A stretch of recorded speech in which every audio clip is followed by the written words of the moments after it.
This is Barnstable Today for Tuesday, January 13th. Welcome aboard. I'm Mark Mumford. And please keep in mind, all the meetings we cover are available for your viewing on demand at the town's website, town.barnstable.ma.us. A developer's plans keep shifting in regard to the old greenery site in Hyannis. That's our top story. Thanks for joining us. I'm Kevin Friel. The Planning Board expressed concerns last evening about the latest plan to create 82 assisted living units at the South Street site in the Hyannis Village Medical Services District. Planning Board member Ray Lang had some questions for the project's lawyer, David Lawler.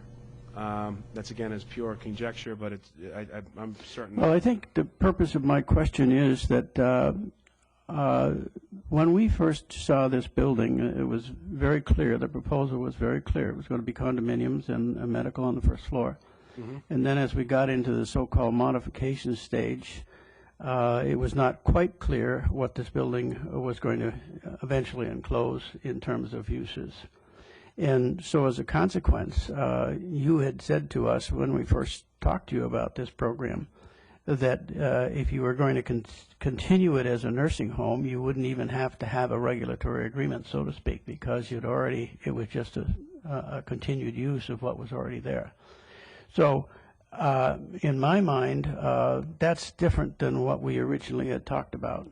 So I'd be interested in finding out what Royal Health really does see in a building this large and right in this area, well, versus what it was going to be.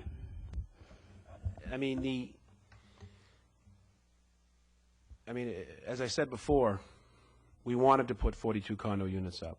We wanted to put 20,000 square feet of medical office space.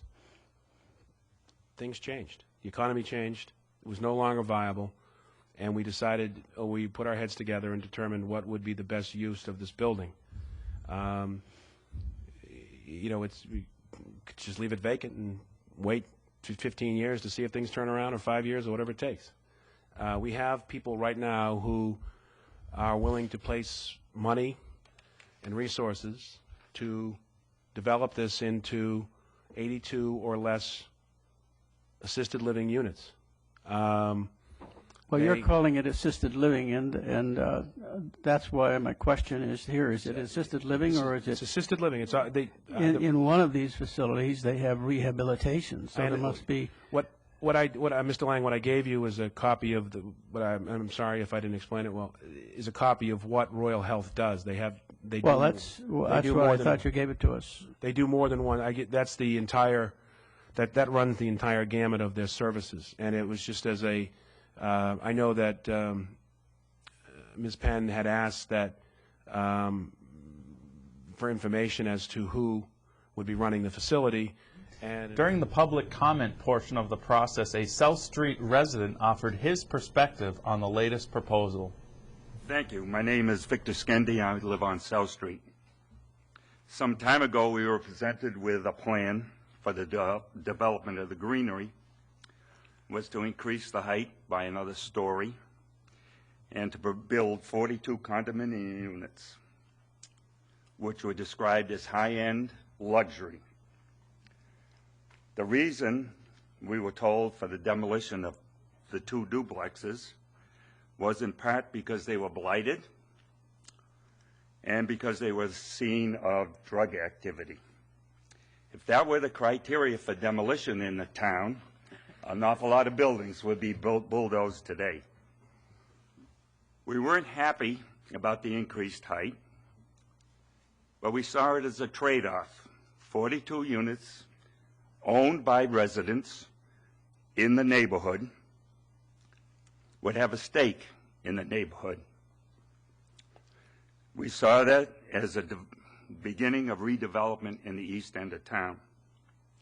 I realize the economy has gone in the toilet, but what we were sold a year ago isn't what's being delivered now.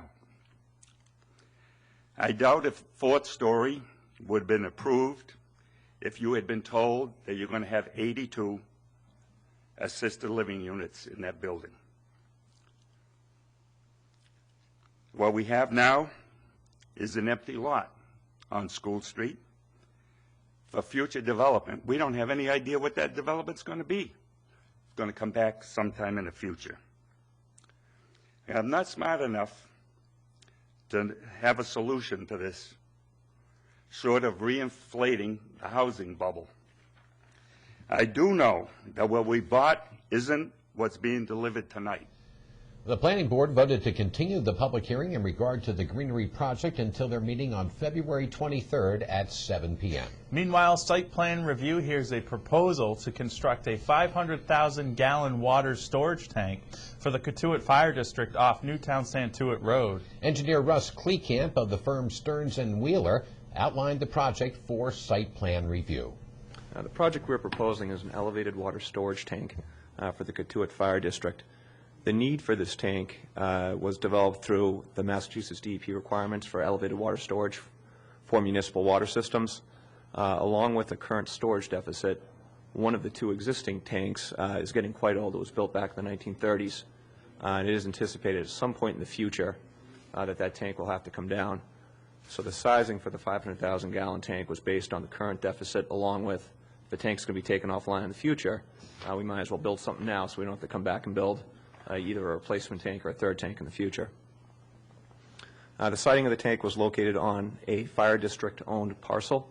There's a number of parcels around town we looked at. One question was, why wasn't the tank just put on the same site? We're used to seeing a tank there.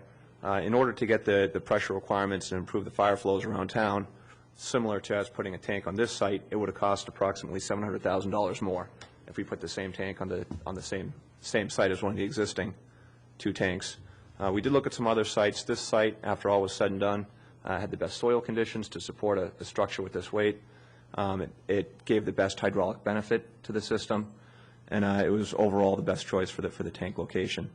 I believe you've all had a chance to take a look at the plans. We've got some comments already. But with that, I'd like to open up to questions. Okay, thank you. Site Plan Review Board member Steve Seymour had some questions for Kleekamp. Yeah, I was on vacation around the holidays, but just some minor things. One is the road itself coming in from Santuit Newtown Road. It comes off of there in that easement. If you could just show how the road's going to be graded and how it's going to fit in that easement or right of way, whatever it is, because it is fairly tight there. Sure. And